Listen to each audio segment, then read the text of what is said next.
নমস্কার। গল্পের ঝুলিতে সকল শ্রোতা বন্ধুদের স্বাগত জানাই। আজ আপনাদের জন্য গল্পের ঝুলিতে রয়েছে বঙ্কিমচন্দ্র চট্টোপাধ্যায়ের লেখা ইন্দিরা চতুর্থ পর্ব। আগের পর্বগুলি এখনও না শুনে থাকলে ডেসক্রিপশানে দেওয়া লিঙ্কে ক্লিক করে শুনে নিতে পারেন। ভালো লাগলে একটা লাইক করে দেবেন এবং আরও গল্প শোনার জন্য চ্যানেলটি সাবস্ক্রাইব করতে কিন্তু ভুলবেন না। গল্প পাঠে আমি তৃষিতা। তাহলে চলুন শুনে নেওয়া যাক। এখন হইতে এই ইতিবৃত্ত মধ্যে 500 বার আমার স্বামীর নাম করা আবশ্যক হইবে। এখন তোমরা 5 জন রসিকা মেয়ে একত্র কমিটিতে বসিয়া পরামর্শ করিয়া বলিয়া দাও, আমি কোন শব্দ ব্যবহার করিয়া তাহার নাম করিব। 500 বার স্বামী স্বামী করিয়া কান জ্বালাইয়া দিব, না জামাই বারিকের দৃষ্টান্তানুসারে স্বামীকে উপেন্দ্র বলিতে আরম্ভ করিব, না প্রাণনাথ, প্রাণকান্ত, প্রাণেশ্বর, প্রাণপতি এবং প্রাণাধিকের ছড়াছড়ি করিব। তাহাকে যে কি বলিয়া ডাকিব এমন কথা পোড়াদেশের ভাষায় নাই। আমার এক সখী স্বামীকে বাবু বলিয়া ডাকিত, কিন্তু শুধু বাবু বলিতে তাহার মিষ্টি লাগিল না। সে মনো দুঃখে স্বামীকে শেষে বাবুরাম বলিয়া ডাকিতে আরম্ভ করিল। আমারও ইচ্ছা করিতেছে আমি তাই করি। মাংসপাত্র ছুঁড়িয়া ফেলিয়া দিয়া মনে মনে স্থির করিলাম, যদি বিধাতা হারাধন মিলাইয়াছে তবে ছাড়া হইবে না। বালিকার মতো লজ্জা করিয়া সব নষ্ট না করি। এই ভাবিয়া আমি এমতো স্থানে দাঁড়াইলাম যে ভোজন স্থান হইতে বহির্বাটিতে গমনকালে যে এদিক ওদিক চাহিতে চাহিতে যাইবে সে দেখিতে পাইবে। আমি মনে মনে বলিলাম যে যদি ইনি এদিক ওদিক চাহিতে চাহিতে না যান তবে আমি 20 বৎসর বয়স পর্যন্ত পুরুষের চরিত্র কিছুই বুঝি নাই। আমি স্পষ্ট কথা বলি, তোমরা আমাকে মার্জনা করিও। আমি মাথার কাপড় বড় খাটো করিয়া দিয়া দাঁড়াইয়াছিলাম। এখন লিখিতে লজ্জা করিতেছে, কিন্তু তখন আমার কি দায় তাহা মনে করিয়া দেখো। অগ্রে অগ্রে রমণবাবু গেলেন। তিনি চারিদিক চাহিতে চাহিতে গেলেন, যেন খবর লইতেছেন কে কোথায় আছে। তারপর রামরাম দত্ত গেলেন, তিনি কোনো দিকে চাহিলেন না। তারপর আমার স্বামী গেলেন, তাহার চক্ষু যেন চারিদিকে কাহার অনুসন্ধান করিতেছিল। আমি তাহার নয়নপথে পড়িলাম, তাহার চক্ষু আমারই অনুসন্ধান করিতেছিল তাহা বিলক্ষণ জানিতাম। তিনি আমার প্রতি চাহিবা মাত্র আমি ইচ্ছাপূর্বক কি বলিব, বলিতে লজ্জা করিতেছে, সর্পের যেমন চক্র বিস্তার স্বভাব সিদ্ধ, কটাক্ষও আমাদিগের তাই। যাহাকে আপনার স্বামী বলিয়া জানিয়াছিলাম তাহার উপর একটু অধিক করিয়া বিষ ঢালিয়া না দিব কেন? বোধহয় প্রাণনাথ আহত হইয়া বাহিরে গেলেন। আমি তখন হারানির শরণাগত হইব মনে করিলাম। নিভৃতে ডাকিবা মাত্র সে হাসিতে হাসিতে আসিল। সে উচ্চ হাস্য করিয়া বলিল, পরিবেশনের সময় বামুন ঠাকুরনী নাকালটা দেখিয়াছিলে? উত্তরের অপেক্ষা না করিয়া সে আবার হাসির ফোয়ারা খুলিল। আমি বলিলাম, তা জানি, কিন্তু আমি তার জন্য তোকে ডাকি নাই। আমার জন্মের শোধ, একবার উপকার কর। ওই বাবুটি কখন যাইবেন আমাকে শীঘ্র খবর আনিয়া দে। হারানি একেবারে হাসি বন্ধ করিল। এত হাসি যেন ধোঁয়ার অন্ধকারে আগুন ঢাকা পড়িল। হারানি গম্ভীরভাবে বলিল, ছি দিদি ঠাকুরন, তোমার এ রোগ আছে তা জানিতাম না।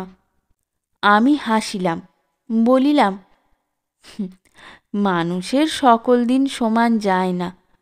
এখন তুই গুরু মহাশয়গিরি রাখ, আমার এই উপকার করবি কি না বল।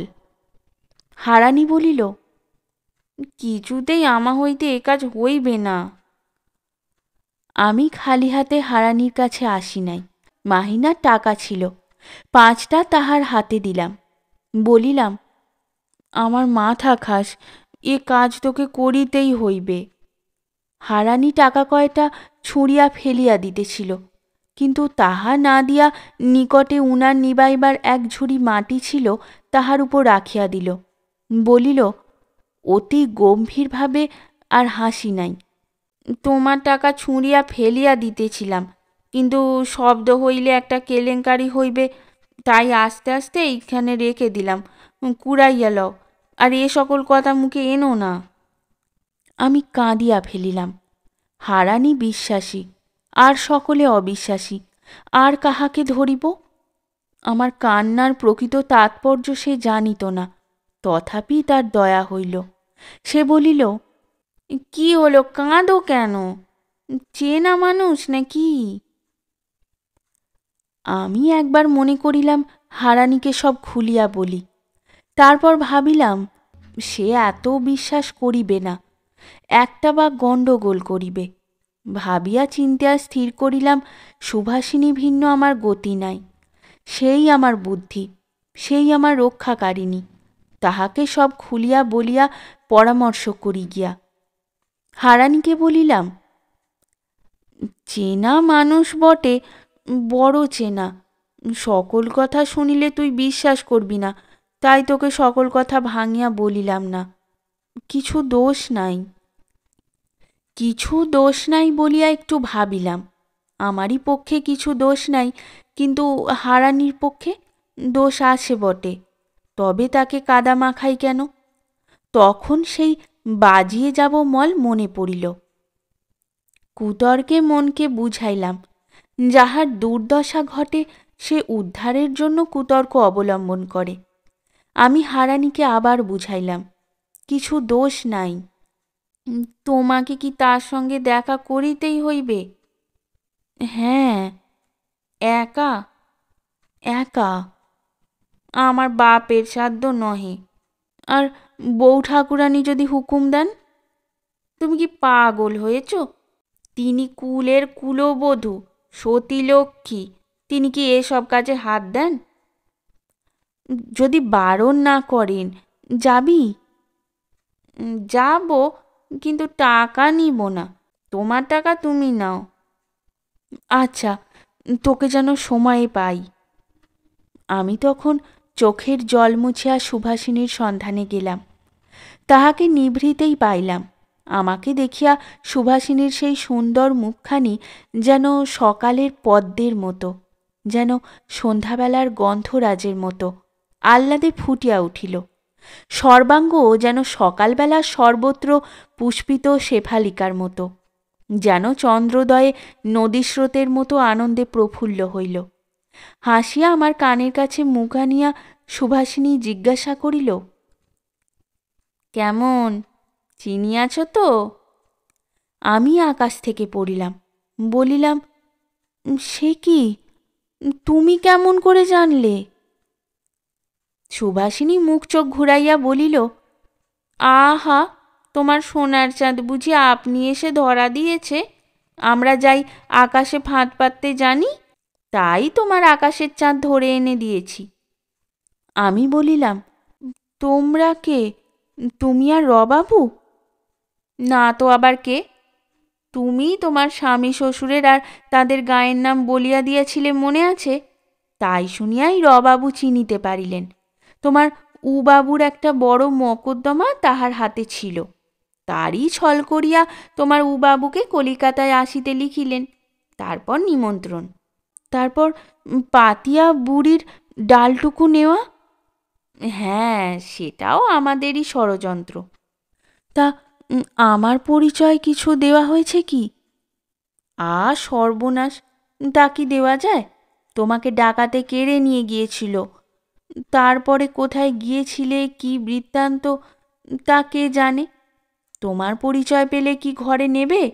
বলবে একটা গোছিয়ে দিচ্ছে। রবাবু বলেন, এখন তুমি নিজে যা করিতে পারো করো। আমি একবার কপাল ঠুকিয়া দেখিব, না হয় ডুবিয়া মরিব, কিন্তু আমার সঙ্গে দেখা না হইলে কি করিব? কখন দেখা করবে? কোথায় বা দেখা করবে? তোমরা যদি এত করিয়াছ, তবে এ বিষয়েও একটু সাহায্য করো। তার বাসায় গেলে দেখা হইবে না। কেই বা আমাকে নিয়ে যাবে, কেই বা দেখা করাইবে? এইখানেই দেখা করিতে হইবে। কখন?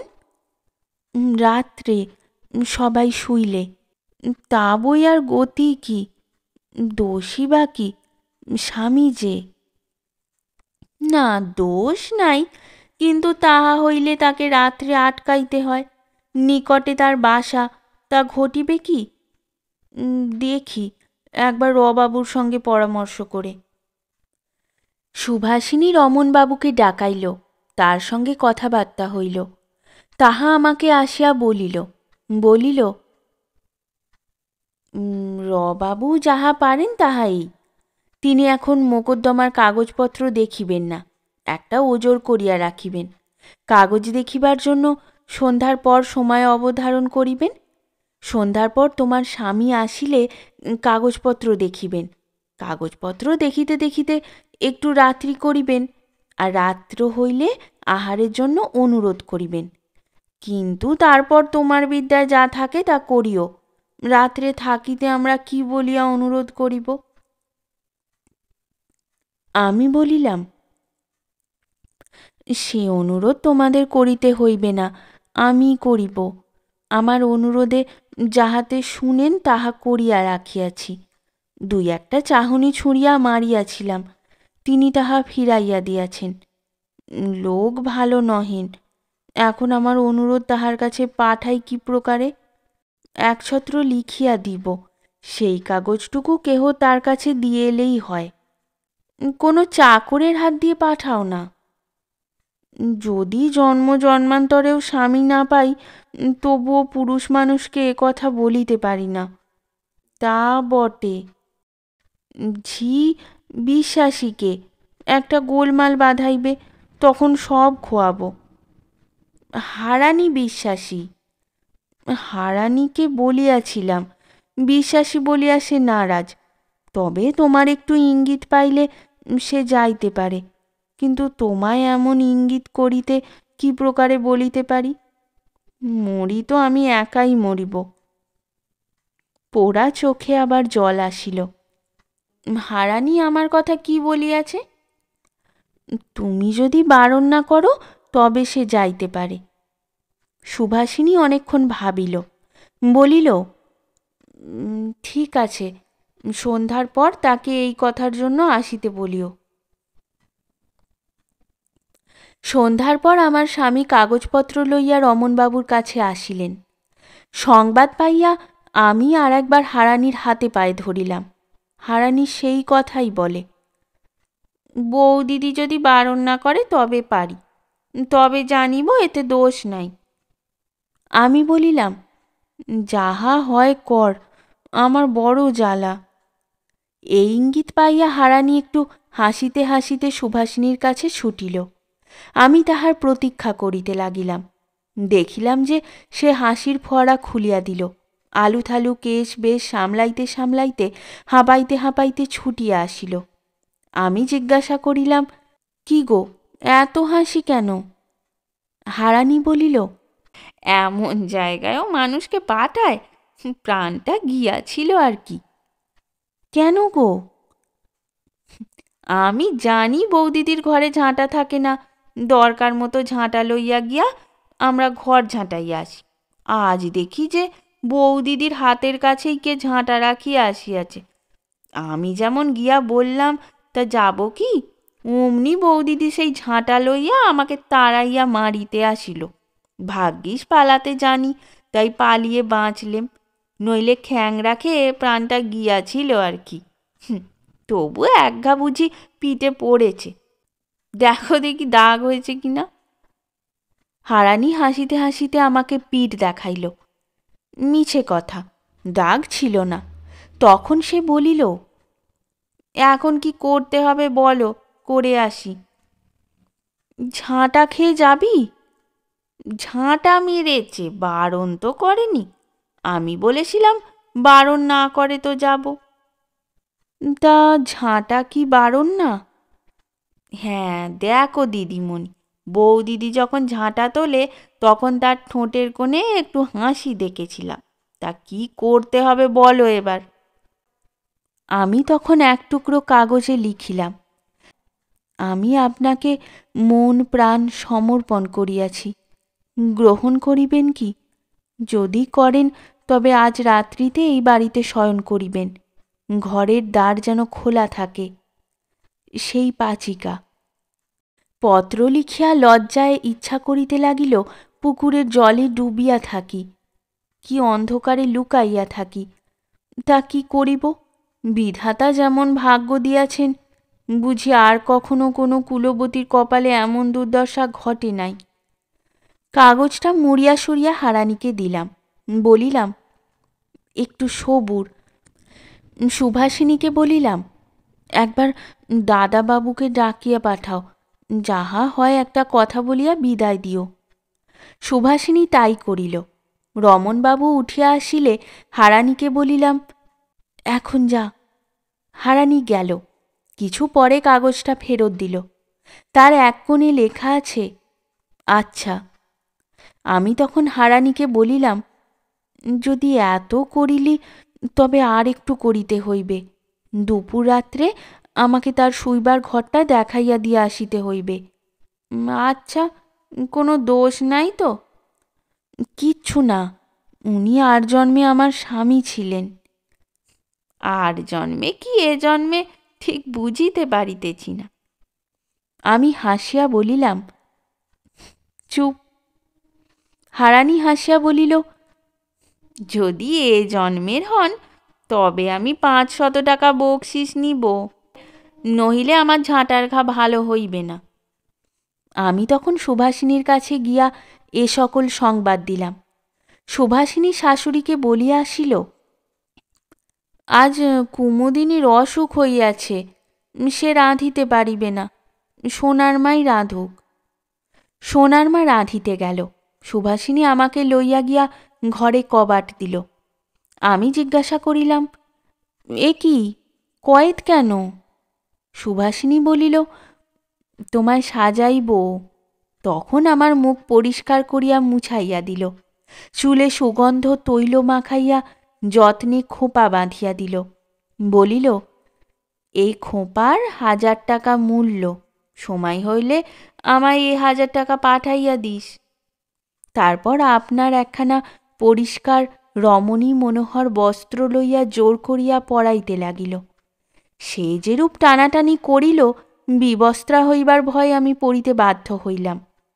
তারপর আপনার অলঙ্কার রাশি আনিয়া পরাইতে লাগিল। আমি বলিলাম, এ আমি কিছুতেই পরিব না। তার জন্য অনেক বিবাদ বচসা হইল। আমি কোনো মতেই পড়িলাম না দেখিয়া সে বলিল, তবে আর 1 সুট আনিয়া রাখিয়াছি, তাই পরো। এই বলিয়া সুভাষিনী একটা ফুলের জার্ডিনিয়ার হইতে বাহির করিয়া মল্লিকা ফুলের অফুল্ল কোরকের বালা পরাইল, তাহার তাবিজ তাহারই বাজু, গলায় তারই দোনোর মালা। তারপর একজোড়া নূতন সোনার ইয়াররিং বাহির করিয়া বলিল, এ আমি নিজের টাকায় রবাবুকে দিয়া কিনিয়া আনাইয়াছি তোমাকে দিবার জন্য। তুমি যেখানে যখন থাকো, এ পড়িলে আমাকে তুমি মনে করিবে। কি জানি ভাই, আজ বই তোমার সঙ্গে যদি দেখা না হয়।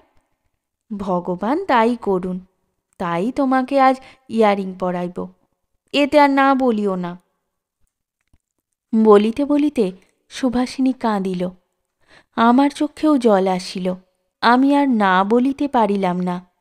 সুভাষিনী ইয়ারিং পরাইল। সাজসজ্জা শেষ হইলে সুভাষিনীর ছেলেকে ঝি দিয়া গেল। ছেলেটিকে কোলে লইয়া তাহার সঙ্গে গল্প করিলাম। সে একটু গল্প শুনিয়া ঘুমাইয়া পড়িল। তারপর মনে একটি দুঃখের কথা উদয় হইয়াছিল। তাও এই সুখের মাঝে সুভাষিনীকে না বলিয়া থাকিতে পারিলাম না। বলিলাম, আমি আহ্লাদিত হইয়াছি, কিন্তু মনে মনে তাহাকে একটু নিন্দাও করিতেছি। আমি চিনিয়াছি যে তিনি আমার স্বামী, এই জন্য আমি যাহা করিতেছি তাহাতে আমার বিবেচনায় দোষ নাই। কিন্তু তিনি যে আমাকে চিনিতে পারিয়াছেন এমন তো কোনো মতেই সম্ভব না। আমি তাহাকে বয়প্রাপ্ত অবস্থায় দেখিয়াছিলাম, এজন্য আমার প্রথমেই সন্দেহ হইয়াছিল। কিন্তু তিনি আমাকে 11 বৎসরের বালিকা দেখিয়াছিলেন মাত্র। তিনি আমাকে চিনিতে পারিয়াছেন এমন কোনো লক্ষণও দেখি নাই। অতএব তিনি আমাকে পরস্ত্রী জানিয়া যে আমার প্রণয়াশায় লুব্ধ হইলেন শুনিয়া মনে মনে বড় নিন্দা করিতেছি। কিন্তু তিনি স্বামী, আমি স্ত্রী। তাহাকে মন্দ ভাবা আমার অকর্তব্য বলিয়া সে কথার আর আলোচনা করিব না। মনে মনে সংকল্প করিলাম, যদি কখনো দিন পাই তবে এ স্বভাব ত্যাগ করাইব। সুভাষিনী আমার কথা শুনিয়া বলিল, তোর মতো বাঁদর গাছে নাই, ওর যে স্ত্রী নেই। আমার কি স্বামী আছে নাকি? মল, মেয়ে মানুষে পুরুষ মানুষের সমান? তুই কমিশারিয়েটের কাজ করে টাকা নিয়ে আয় না দেখি। ওরা পেটে ছেলে ধরিয়া প্রসব করিয়া মানুষ করুক, আমি কমিশারিয়েটে যাইব। যে যা পারে সে তা করে। পুরুষ মানুষের ইন্দ্রিয় দমন কি এতই শক্ত? আচ্ছা, আগে তোর ঘর হোক, তারপর ঘরে আগুন দিস। ওসব কথা রাখ। কেমন করে স্বামীর মন ভুলাবি তার এক্সামিন দে দেখি। তা না হইলে তো তোর গতি নেই। আমি একটু ভাবিত হইয়া বলিলাম, সে বিদ্যা তো কখনো শিখি নাই। তবে আমার কাছে শেখ, আমি এ শাস্ত্রে পণ্ডিত, তা জানিস। তবে শেখ, তুই যেন পুরুষ মানুষ, আমি কেমন করিয়া তোর মন ভুলাই দেখ। এই বলিয়া পোড়ারমুখী মাথায় একটু ঘোমটা টানিয়া সযত্নে সহস্তে প্রস্তুত সুবাসিত একটি পান আনিয়া আমাকে খাইতে দিল। সে পান সে কেবল রমণবাবুর জন্য রাখে, আর কাহাকেও দেয় না। এমনকি আপনিও কখনো খায় না। রমণবাবুর আলবোলাটা সেখানে ছিল, তাহাতে কলকে বসানো, গুলের ছাই ছিল মাত্র। তাই আমার সম্মুখে ধরিয়া দিয়া ফুঁ দিয়া ধরানো সুবাসিনী নাটিত করিল। তারপর ফুল দিয়া সাজানো তালো বৃন্তখানি হাতে লইয়া বাতাস করিতে লাগিল। হাতের বালাতে চুড়িতে বড় মিঠে মিঠে বাজিতে লাগিল। আমি বলিলাম, ভাই, এ তো দাসীপনা। দাসীপনায় আমার কতদূর বিদ্যা তারই পরিচয় দিবার জন্য কি তাকে আজ ধরিয়া রাখিলাম? সুভাষিনী বলিল, আমরা দাসী না তো কি? আমি বলিলাম, যখন তার ভালোবাসা জন্মিবে তখন দাসীপনা চলিবে। তখন পাখা করিব, পা টিপিব, পান সাজিয়া দিব, তামাকু ধরাইয়া দিব। এখনকার ওসব নয়। তখন সুভাষিনী হাসিতে হাসিতে আমার কাছে আসিয়া বসিল। আমার হাতখানা আপনার হাতের ভিতর তুলিয়া লইল। মিঠে মিঠে গল্প করিতে লাগিল। প্রথম প্রথম হাসিতে হাসিতে পান চিবাইতে চিবাইতে কানবালা দোলাইয়া সে যে সং সাজিয়াছিল তারই অনুরূপ কথা কহিতে লাগিল। কথায় কথায় সে ভাব ভুলিয়া গেল, সখীভাবেই কথা কহিতে লাগিল। আমি যে চলিয়া যাইব সে কথা পারিল। চক্ষুতে তার এক বিন্দু জল চকচক করিতে লাগিল। তখন তাহাকে প্রফুল্ল করিবার জন্য বলিলাম, যা শিখাইলে তা স্ত্রীলোকের অস্ত্র বটে, কিন্তু এখন উবাবুর উপর খাটিবে কি? সুভাষিনী তখন হাসিয়া বলিল, তবে আমার ব্রহ্মাস্ত্র শিখে নে। এই বলিয়া সে আমার গলা বেরিয়া হাত দিয়া আমার মুখখানা তুলিয়া ধরিয়া আমার মুখচুম্বন করিল। এক ফোঁটা জল আমার গালে পড়িল। ঢোক গিলিয়া আমার চোখের জল চাপিয়া আমি বলিলাম, এ যে ভাই সংকল্প না হতে দক্ষিণা দেওয়া শিখাইতেছিস। সুভাষিনী বলিল, তোর তবে বিদ্যা হবে না। তুই কি জানিস, এক্সামিন দে দেখি। এই আমি যেন উবাবু। এই বলিয়া সে সোফার উপর জমকাইয়া বসিয়া হাসি রাখিতে না পারিয়া মুখে কাপড় গুঁজিতে লাগিল। সে হাসি থামিলে বলিল, নে এক্সামিন দে।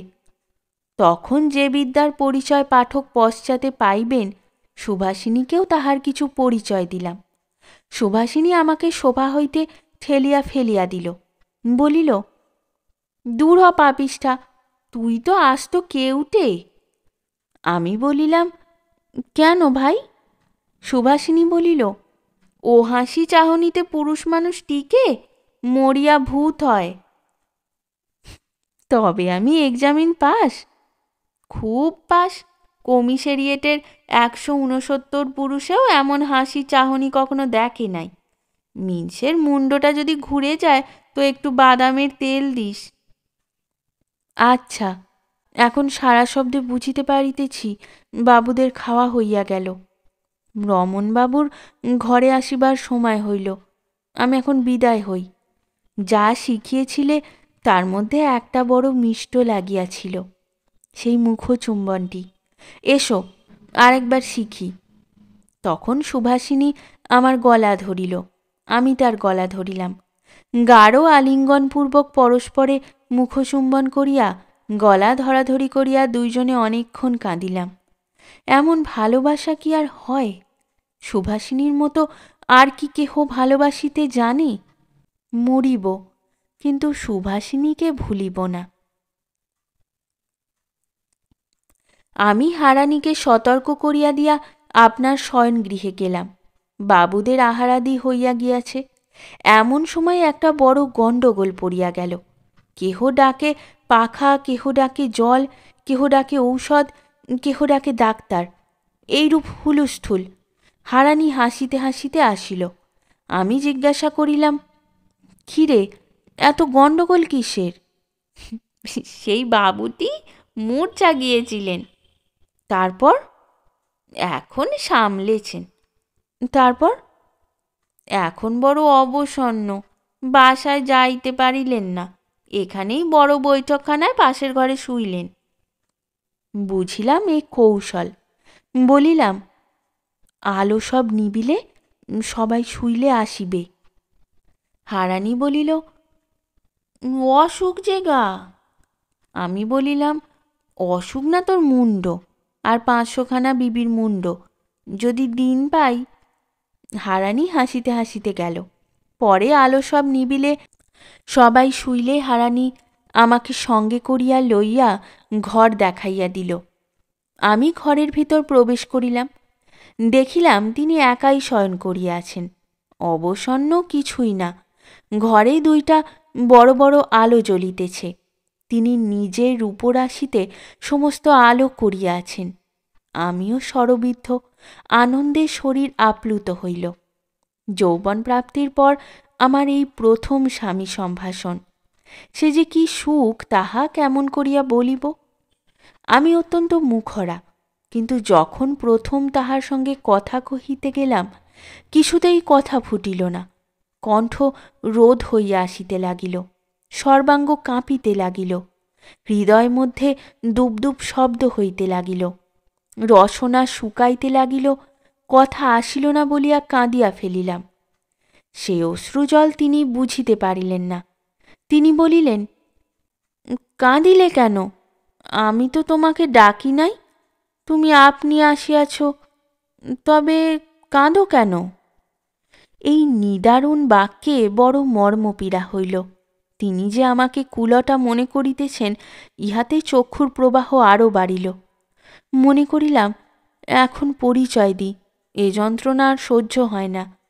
কিন্তু তখনই মনে হইল যে পরিচয় দিলে যদি ইনি না বিশ্বাস করেন, যদি মনে করেন যে ইহার বাড়ি কালাদিঘি, অবশ্য আমার স্ত্রীহরণের বৃত্তান্ত শুনিয়াছে, এক্ষণে ঐশ্বর্যলোভে আমার স্ত্রী বলিয়া মিথ্যা পরিচয় দিতেছে, তাহা হইলে কি প্রকারে ইহার বিশ্বাস জন্মাইব? সুতরাং পরিচয় দিলাম না। দীর্ঘ নিঃশ্বাস ত্যাগ করিয়া চক্ষুর জল মুছিয়া তাহার সঙ্গে কথোপকথনে প্রবৃত্ত হইলাম। অন্যান্য কথার পরে তিনি বলিলেন, কালাদিঘি তোমার বাড়ি শুনিয়া আমি আশ্চর্য হইয়াছি। কালাদিঘিতে যে এমন সুন্দরী জন্মিয়াছে তাহা আমি স্বপ্নেও জানিতাম না। তাহার চক্ষের প্রতি আমি লক্ষ্য করিতেছিলাম। তিনি বড় বিস্ময়ের সহিত আমাকে দেখিতেছিলেন।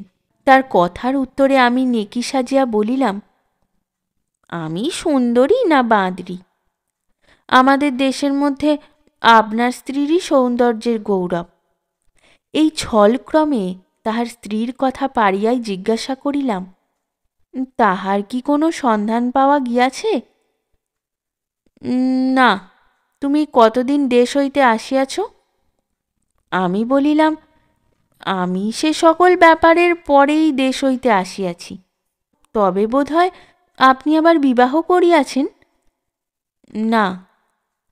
বড় বড় কথায় উত্তর দিবার তাহার অবসর দেখিলাম না। আমি উপযাচিকা, অভিসারিকা হইয়া আসিয়াছি। আমাকে আদর করিবারও তার অবসর নাই। তিনি সবিস্ময়ে আমার প্রতি চাহিয়া রহিলেন।